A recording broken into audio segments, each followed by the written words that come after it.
안녕하세요. 사법연수원 36기 노블 정창래 변호사입니다. 보이스피싱이 요즘에도 굉장히 기승을 부리고 있습니다. 그런데 여러분, 보이스피싱을 당했다고 하면서 은행에 피해 신고를 한 다음 피싱범의 계좌라고 의심되는 입금된 계좌를 지급정지시킨 사람이 피해 회복을 하려 하기는커녕 5천만 원가량 입금시킨 금전을 포기하면서 오히려 소송 비용을 청구하지 말아달라고 한다면 믿으시겠습니까? 제가 실제로 수행하여 승소한 사건입니다.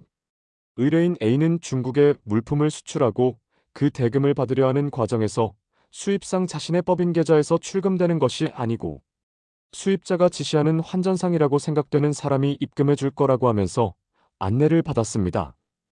그리고 그 이후 의뢰인이 안내받은 환전상은 어떤 특정한 이름 B로 입금이 될 거라고 하였고 실제로 의뢰인은 환전상이 이야기하는 그 특정 이름 B로 입금이 된 사실도 확인하였습니다.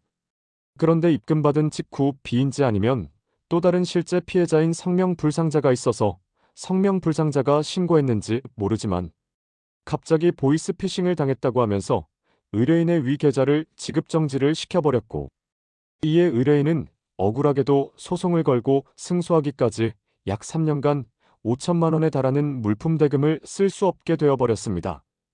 의뢰인은 저를 선임하였고 저는 입금자 이름 B만을 알고 있던 상태에서 입금자명 B가 아닌 실제 피싱 신고자 혹은 최초 피해자가 별도로 있을지도 모르므로 일단 피고를 성명불상자로 하여 채무부존 재소송을 제기하였습니다.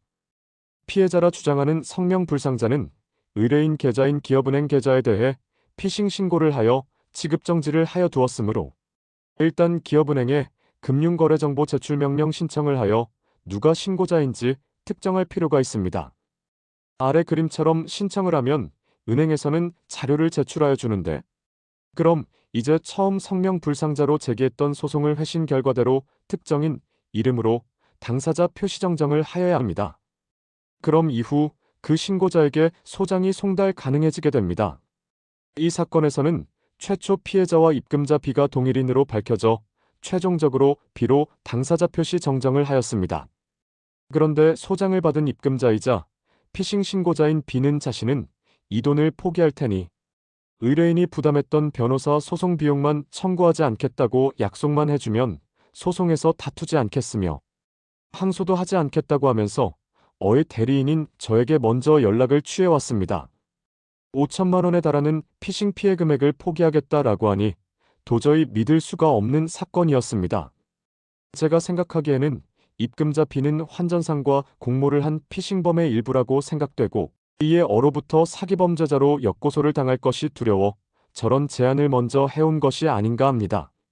하여간 의뢰인의 뜻에 따라 그 내용대로 진행하여 결국 승소 판결을 받았으며 의뢰인 어는 묶여 있었던 5천만 원을 3년 만에 꺼내 사용할 수 있게 되었습니다. 그리고 약속대로 B에게 소송 비용은 청구하지 않고 완료되었습니다. 위 내용처럼 피싱 신고를 당했다고 하더라도 그 금액이 정말로 정당한 사기 범행의 피해 금원이 아닐 수도 있으므로 허위 신고를 당하여 계좌가 묶인 사람은 정당한 채무부존재 확인 소송을 통하여 이를 해결할 수 있습니다. 의뢰인 A는 제게 맡긴 이 사건 외에 타 법무법인을 통하여 진행한 적도 있었는데 해당 법인에서는 아무 대응을 하지 못하여 패소하였습니다. 오히려 그 사건에서는 그 법무법인과 환전상이 공모한 것이 아닐까 할 정도로 오히려 피싱 신고자가 자신에게 소를 제기하였다는 것을 어떻게 알았는지 법무법인에게 먼저 연락을 해왔다는 사건이었습니다. 노블 정창래 변호사는 사법연수원 36기로 경력 18년 이상이며 금융사건, 사기사건, 민사채무부존재 확인 소송 전문 베테랑 변호사입니다. 031-552-2100 대표번호로 문자 수신 전화 모두 가능합니다. 고정 댓글에 있는 카카오톡 비즈니스 채널로 1:1 비밀 채팅 상담도 가능합니다. 감사합니다.